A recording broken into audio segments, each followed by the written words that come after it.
Hey guys, it's Mark from Parkflyers.com. Today we're looking at the 2022 Arrma Outcast. So this is going to be my top pick for the year. One of my favorite cars that I've driven. I usually don't like cars that are like this, cars that are short wheelbase, that pull wheelies all the time. There's a couple reasons why I do like this one. Now Arrma definitely took their time with this. This has a tremendous amount of improvements over the old one. And we're going to go over some of them in this review. And we're going to let you know why I think this is ultimately the most fun car I've driven in a while. You know, I own a hobby shop. I have over 200 cars in stock.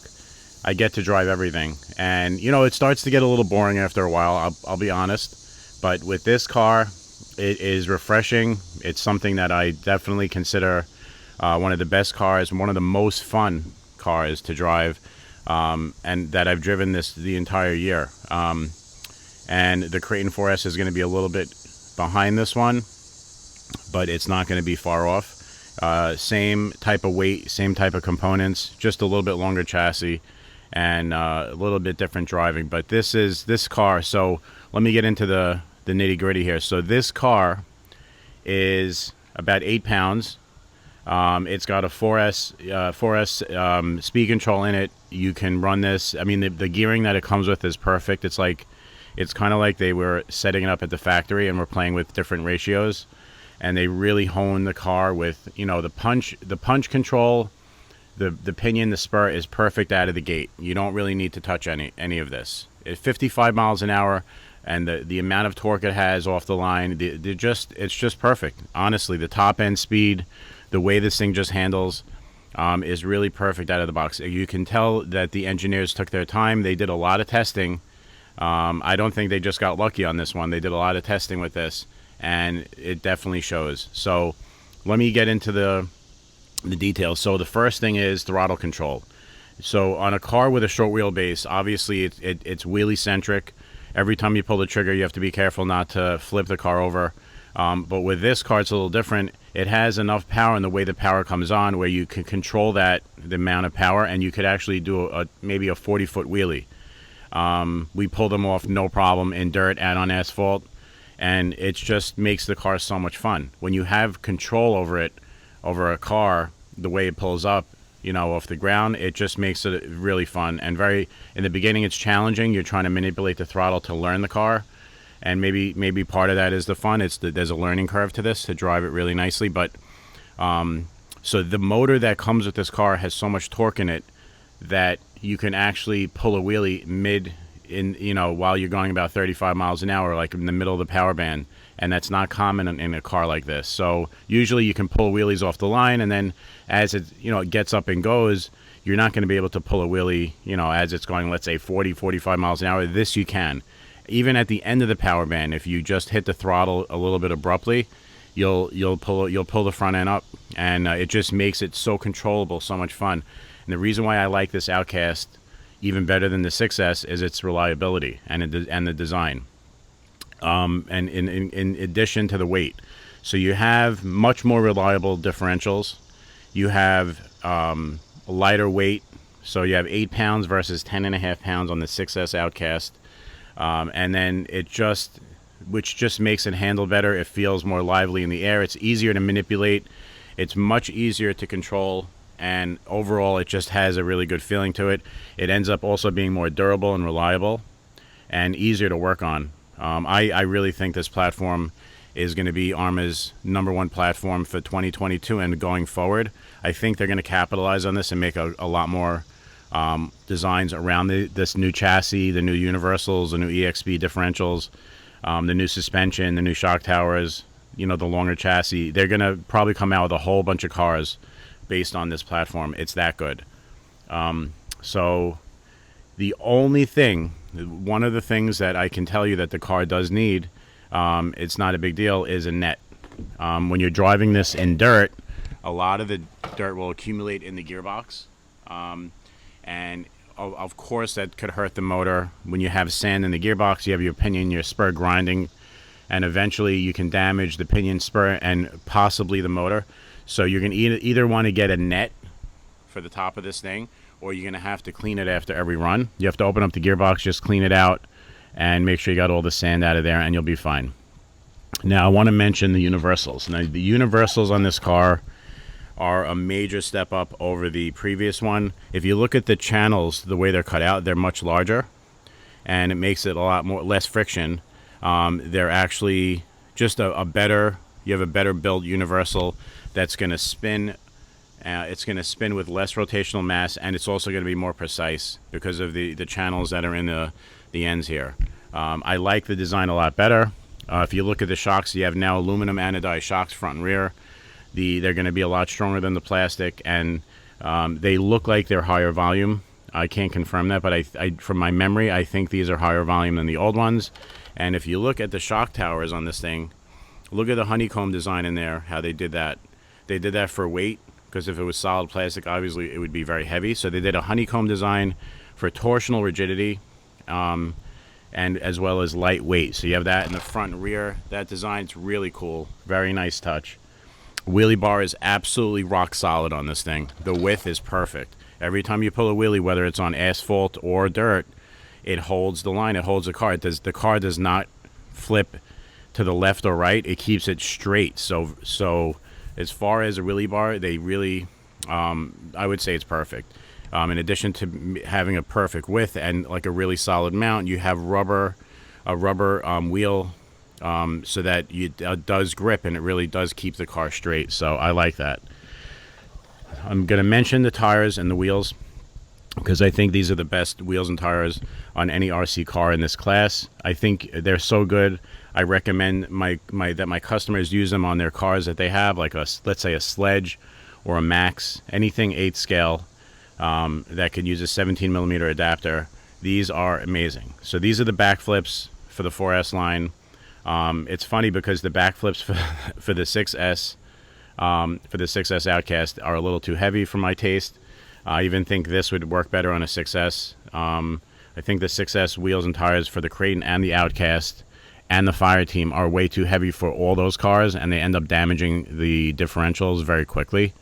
So you have to have that balance of lightweight, and obviously you want a car that has a good stance and a good amount of tire, but you don't want it to be too heavy. So these are perfect, I would say. These are the perfect weight, perfect size, and I would consider this the #1 tire for any off-road car in this class. You just buy this tire. You can buy it separately from Arrma. You just slap it on your car and just tear it up. Now for your electronics, you're going to have the Spectrum 4S ESC. This is 120 amps. It's waterproof. I would say it's a very good speed control. It doesn't have any overheating issues. Running this car, when we tested with a laser temp gun, after about 15 minutes of running, we were about 120 degrees, which is good. That's fine. So plenty of cooling there. This, for the motor, you have a Spectrum 2400 kV motor. A lot of torque on that thing. Very powerful. And I'll tell you one thing. We ran it again. 15 minutes. I put a laser gun on it. We were 125 degrees. I could not believe it, because that means, usually a car, you can run them up to 180 degrees without problems. But this car, we just ran it full throttle, no holds barred, and we were getting 125 degrees on the laser temp gun. That is very, very good. That means you can push the car a little harder. I wouldn't, for long-term reliability. Keep your pinion and spur the same and maintain your car. Make sure you open the gearbox. If you're running in sand, I would do it every time. Clean out the dirt, and then just, maintain it. Your car will last a long time. Now, the way that I clean my car after a hard run is I spray it with WD-40, and I use a compressor to get everything off, and it kind of makes it look like brand new. This car we ran very, very hard, and we ran about 2 or 3 battery packs in a sand pit, and the car just took it. Nothing broke. There was no issues with the universals. I know on the pre-production models they had some issues on the inside of the input cup on the universals. That is no longer an issue. The sway bars work very good. The car is extremely stable under power, and turning left and right transitions quickly. Car feels planted and very predictable. Overall, this car, I would say, so this car, the way they improved it was they made it a dot longer and a little bit wider. And what that did was it took a little bit of the edge off the car. A car that's wheelie centric, you don't want it to be like too much. Like the older one was a little too much. Same thing with the 6S. This one kind of feels like it's kind of in between like a Creighton and the old Outcast, and that's why I like it so much. You have all that drama, you have all that stability, you have all that reliability, you have a low temperature on the motor after running it for 12 to 15 minutes, full throttle, open bore, doing jumps and spins and wheelies, and you have a car that just remains composed when it needs to be. Very nice. Now, because you have the Spectrum electronics, you can use the computer. They have a programmer where you can dial in more punch. You can increase the the timing on the motor. You can definitely get a little bit more out of it. You can play around with the brakes. But my suggestion is very hard, I know, guys, to leave it alone, but I would leave it alone from the factory. They kind of set it up perfect. Even the body is nice. The body is extremely durable. Nothing happened to the body. We really abused this thing. This had a lot of spills and maybe one little divot in the front here. I'm not sure how that happened, but anyway, the body held up really, really well. All right, guys, so let's mention the A-arms on this car. The A-arms for the 2022 Outcast are extremely durable. I mean, it's going to be very hard to break these. They're completely solid, and they really keep their shape. They're very durable. They're going to be good, especially for winter use in the hard and cold weather. Plastic definitely breaks easier. The ground is harder. These are going to really hold up in the winter. So these were a very good addition to the car. They're going to be a lot better than the old ones. Just to show you how much thought that Arrma put into this car, they actually did something really clever, and they put steel screws on the tips of the wing. Now, I don't know if you know this, on the older cars, when you do wheelies and when you flip the car, especially on concrete, the wing ends up just tearing itself apart. You have rips and tears on the top. This actually prevents it. So this is a very, very smart move by Arrma to put steel screws on the tips of the rear wing. Very, very smart. Arrma also put steel screws on top of the roll bar, and that is a nice touch. If this thing flips over on the street, it's definitely, those metal screws are going to protect the plastic and make this thing last a lot longer. In addition, like you said, with the wing as well. Yeah, one cool thing we really want to talk about is the steering servo. So the steering servo is a noticeable upgrade on the 2022 Outcast and also the Creighton 4S. It's about 27% stronger. It's a metal geared servo. It's the S652. It's waterproof. Really, really nice. 232 ounces of torque, and we love it. It was quick. It didn't fail for 1 second. It was very strong in the turns. The car was extremely responsive, and that's what you want in a servo. Much better than the old one. On the old car, you were definitely replacing that servo after a couple of runs. On this car, I'd make a safe bet that this one's going to be pretty hard to break. So not only are you have a stronger servo, it's definitely going to be more reliable. Really cool thing that I noticed in the car that I really liked, which I want to mention, is the front bumper. So the Outcast, even on the old 6Ss, they always had really good bumpers that had a good span to them, and they protect the car. If you look at this bumper, it actually protects the shock perfectly. Look how it wraps around, and it protects the front shocks really nicely. We noticed that. Very smart design. You're going to be hitting this car really hard, and you're not going to be damaging much. Very, very, very strong car. I can't tell you how hard we hit the ground with this thing. We hit objects. We had rope tied around it, and we drove the car. Nothing stopped this thing. This was just really a good, reliable bumper. We just wanted to mention that as a really good design from Arrma. A nice touch on the shocks is your shock guards. You have them on front and rear. If you look at right here, anything that's going forward and that will hit the shock, it's going to prevent damage, and definitely a welcome addition, especially if you have those universal spinning at high speeds with dirt and debris going against the shock. That little shock guard does a lot. So once again, I'm going to just let you guys know this is my pick for 2022. The Arrma Outcast is, in my opinion, out of all the cars I've driven this year, one of the most fun, extremely reliable. Just something that has a little bit of a learning curve because it's wheelie centric. Like I said, it's deep.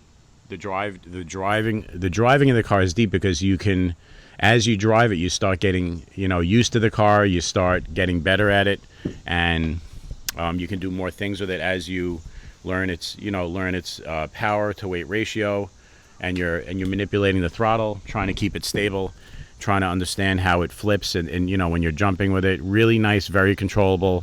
And like I said, it's one of the most fun cars that I've driven this entire year.